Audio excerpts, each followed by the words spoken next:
S. Chan presents educational video lectures as per the AICTE curriculum.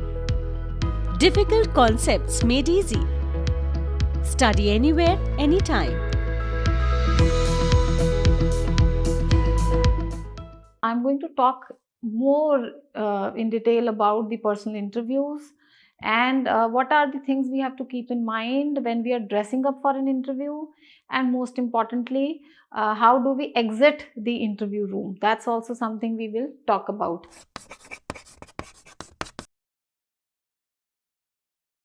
Welcome to S. Chand Academy. I'm Dr. Vidushi Bhardwaj. So if you want to explore further into oral communication, please refer to the book by Vikas Publications. Link of the book is given in the description box. So how do we dress during the interview?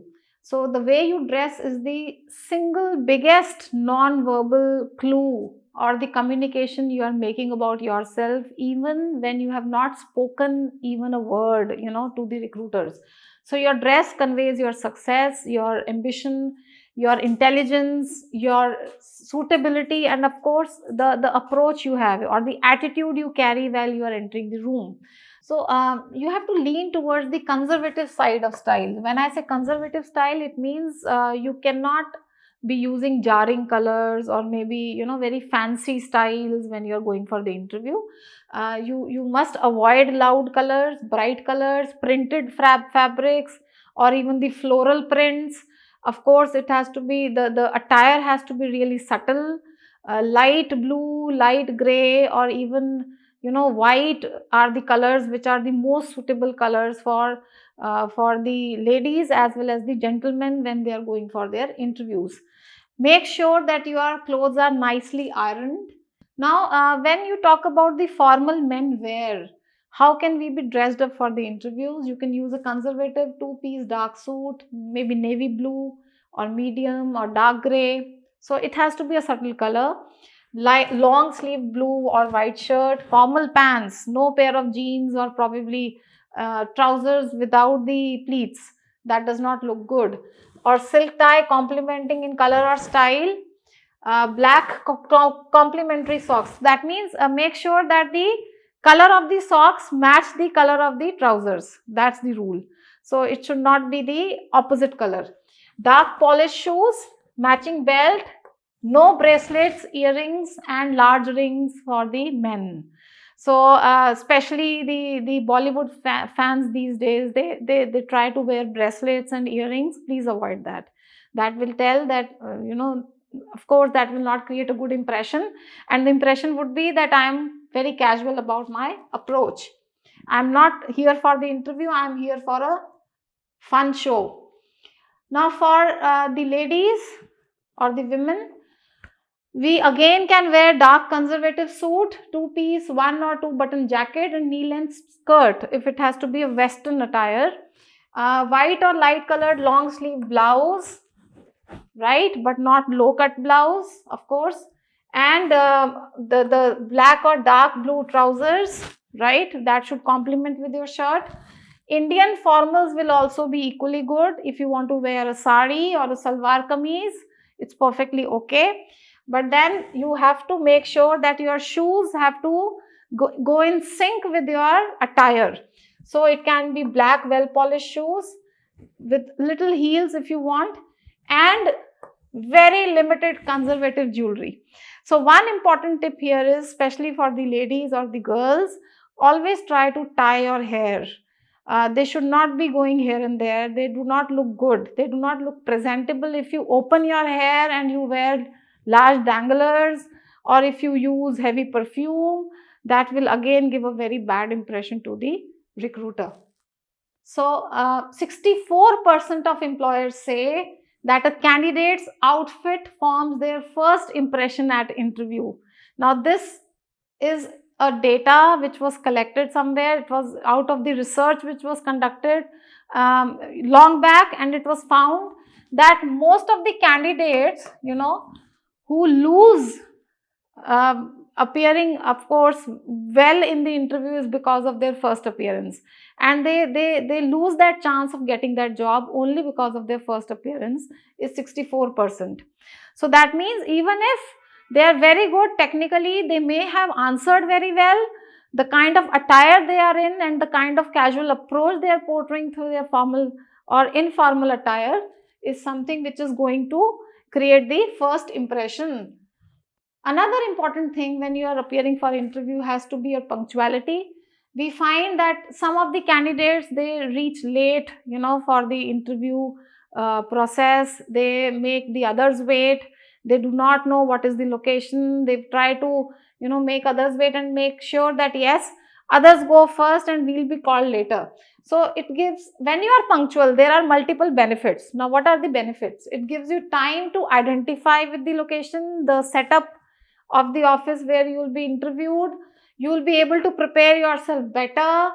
It gives you relaxation. So if suppose your interview is at the end, you will sit, you will converse with others, you will make sure that you are comfortable with the environment, and you will be confident when you are entering the interview room, and interviewer will not have a reason to dismiss you because you were there on time. So these are the advantages of being punctual during the interview, which you need to understand. Always carry all your documents, copy of your resume. Of course, resume or a CV they already have, but still extra copies have to be carried. So if they ask you for another copy, you should not say, sorry, I don't have, right? Recent passport size photographs, copy of a degree, diploma or certificate or a specialized qualification, whatever degrees you possess, you need to have that copy. Your achievement certificates as mentioned in the CV. So do not forget that whatever you have mentioned in your CV, that should be supported by the copies of the documents you have with you in your folder, because during the interview they may be asking you for certain, okay, what did you achieve in the last 5 years, or probably tell us about a time when you were awarded for something as a student. So what proof do you have to validate that yes, I was the best student during my college time, or I was awarded with a scholarship, or probably I was the best member in my club during the college time. So that has to be supported by the documents. You cannot say, sorry sir, I do not have the documents today, I'll show it to you later, because that would show that probably you are trying to make tall claims in your CV, but you do not have the supporting documents. So that's not a good idea at all. Then while you are entering the office for the interview, make sure your cell phone is switched off or silent. When the recruiters or the interviewers are assessing you, they are asking you the questions, you cannot commit this mistake of your phone being not on silent mode and somebody calling you up continuously, and of course that will give an impression that you are very laid back. Sit properly in the waiting area while you wait for your turn. This is very important. Many offices have CCTV cameras in the corridors and in the lobbies these days, most of them in fact. So what they do is, when you are waiting for your turn, they may be observing you from their offices. They may be checking on you whether you are vigilant, or you are talking to people unnecessarily, you are trying to gossip around, or you are trying to disturb others. So, that kind of impression they will already create even before your turn comes, and they will have an impression about you in their mind that probably this candidate is too talkative and disturbing others. So then they will assess you accordingly. So make sure when you are sitting in the waiting area, you maintain good body language, you do not talk unnecessarily, you do not disturb others, you are totally professional, because you may be judged then there as well. Greet the receptionist, politely introduce yourself to him or her. Okay, do not be rude to anybody there. Stand and shake hand with the person who escorts you to the interview room. That shows that you are polite and humble and you value people around you. So what are the things we have to keep in mind while we enter the interviewer room? Enter only when you are asked to come in. Do not try to barge into the room. Knock the door to take permission to enter the room. This is what, at times The people who have not appeared for many interviews would not know. They will try to barge into the room. They will try to make sure that I am, called first. Please don't do that. Greet the interviewer, good morning or good afternoon, keeping in mind the time of the day. Do a gentle handshake. Don't sit unless asked to sit. This is what we have already discussed. Sit comfortably with back straight, with your hands on the armrest or the chair or on the table. Gently present your CV facing it to the interviewer. So even the way you carry your folder and take out your CV and present it to the interviewer will tell that yes, you are really formal in your approach. Make eye contact with the interviewer. Do not try to deviate here and there, because that will show that you are not confident. And do not play with your hair, rotate chair, or do anything that shows your nervousness. So this will happen only by way of practice. So how do you practice? You can practice amongst your friends, your siblings, your parents, and even your teachers. So you can always give these mock interviews where they can probably give you the feedback and you can improve on the feedback. I already discussed how the body language and how do I carry my non-verbal cues is very important when I'm appearing for a formal interview or a personal interview. So what are the do's? What are the things I have to keep in mind as do's and don'ts when I'm appearing for a personal interview? So I have to make frequent eye contact with the interviewers. I cannot deviate. I cannot show that I am not listening to them. I have to make sure that I am, looking at each one of them so that I can tell them that I respect each one of them. I need to smile a little. That will come with confidence. I need to take notes, so I can, probably carry my copy or a piece of paper or some kind of a diary where I can note down something. I can nod frequently, telling them that I'm listening to them. I'm a good listener. And of course, keeping my hands out of pocket is very important, because then, your hands can be crossed like this, but over usage of hands has to be avoided. And use your arms and hands only to emphasize your story. Over usage will tell that I am probably being a little assertive, more assertive and aggressive in my tone. What do I need to avoid when I am appearing for an interview? I don't need to sit slouchingly, so I need to sit straight with my shoulders towards the chair. I should not cross my arms. Do not ever tap your feet. Do not clear your throat repeatedly, saying sorry. Do not do that, please. You do not have to bite your lips and nails. Do not say too many fillers. And of course, you need to avoid a tense impression with your hands and fingers. Show that you are confident. Show them that you have your content and you are a person who is the most suitable candidate today. So your body language plays a very important role when you are appearing for a personal interview. Especially when you talk about the handshake, your handshake has to be firm but not crushing. We discussed about the handshakes in detail in one of the, we have to make sure that you do not show that you are dominant or you are really aggressive in your approach when you are shaking hands. You have to avoid the fingertips handshake. Pump the hand 3 or 4 times, not more than that. Handshake should be, it has to be a very gentle handshake. Of course, you have to tell them that you are a very polite and a humble candidate, and make and hold eye contact with the other person and offer a greeting before and during the handshake. So your smile, your nodding, your politeness, handshake with a lot of politeness, and making sure that you are giving importance to each one of them is very important in the interview process. Candidates do not pay attention to the forms they are filling. Sometimes, when they go for the interview, they may be told to fill a form. So what they do is they fill incomplete application, or they feel that, okay, my CV is already with them, why do I need to fill this? So they are doing it with a purpose. So fill complete application without being too wordy. Conciseness is important, brevity is important here. Your resume or your CV should be brief, right?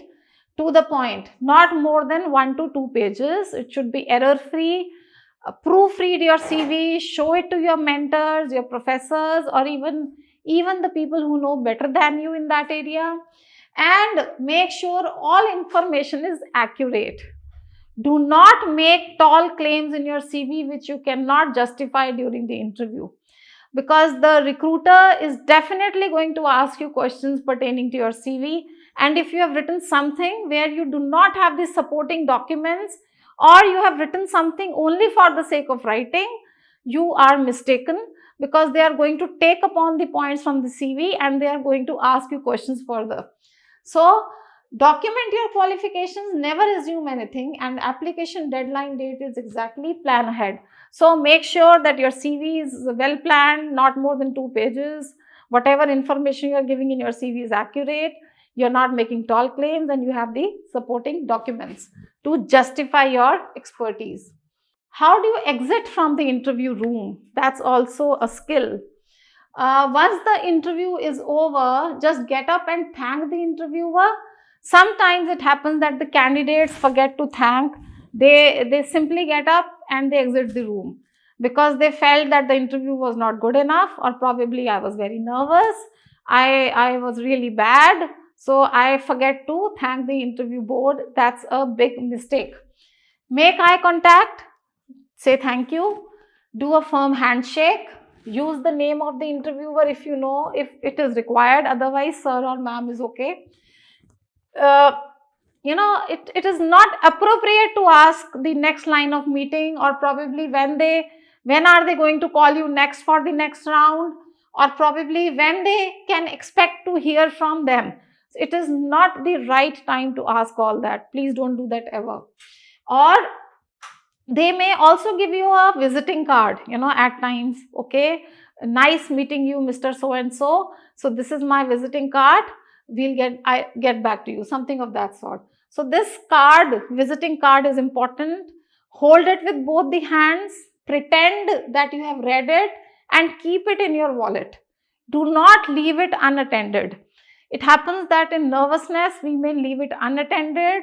That will show that we are not giving importance to the other person who was one of the panelists of the interview board. And exit slowly from the door without banging it.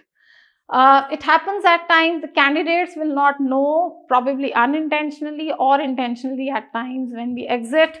The experience has not been very good with the interview, so we bang the door and we go out.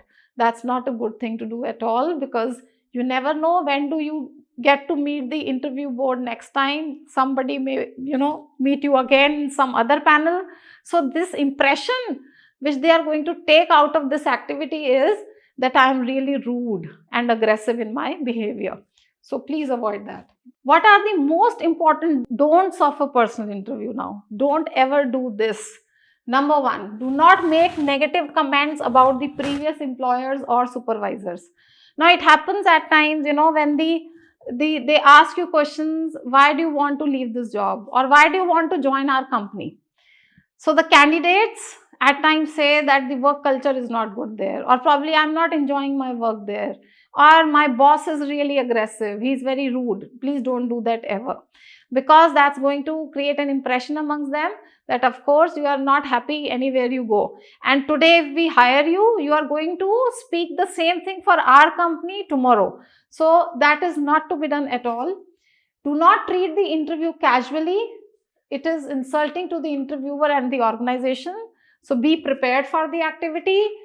And most important tip here is that do not give the impression that you are only interested in salary. Do not talk about money, salary, the fact that you want to join this company because it offers more salary than the previous company which you are being offered. And do not quote any figures, of course, because it will show that you are very money minded, materialistic, but you are not interested or passionate about the profile you are applying for.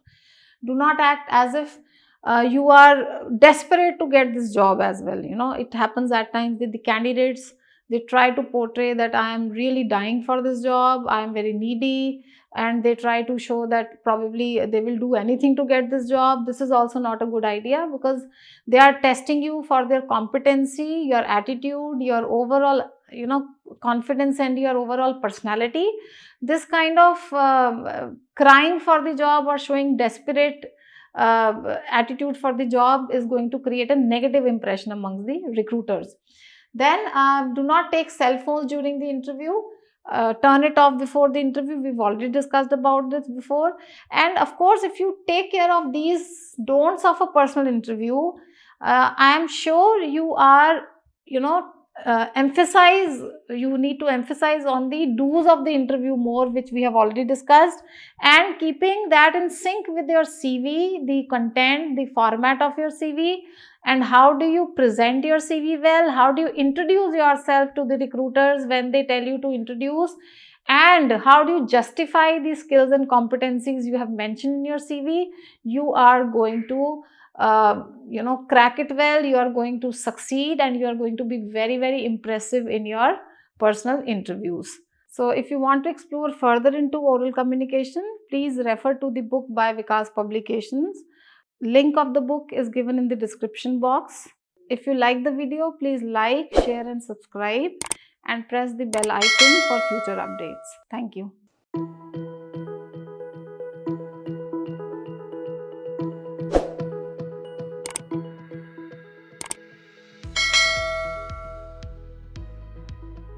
All rights reserved. This video has been prepared for educational purposes only. No part of it may be reproduced or copied without the permission of the copyright holder.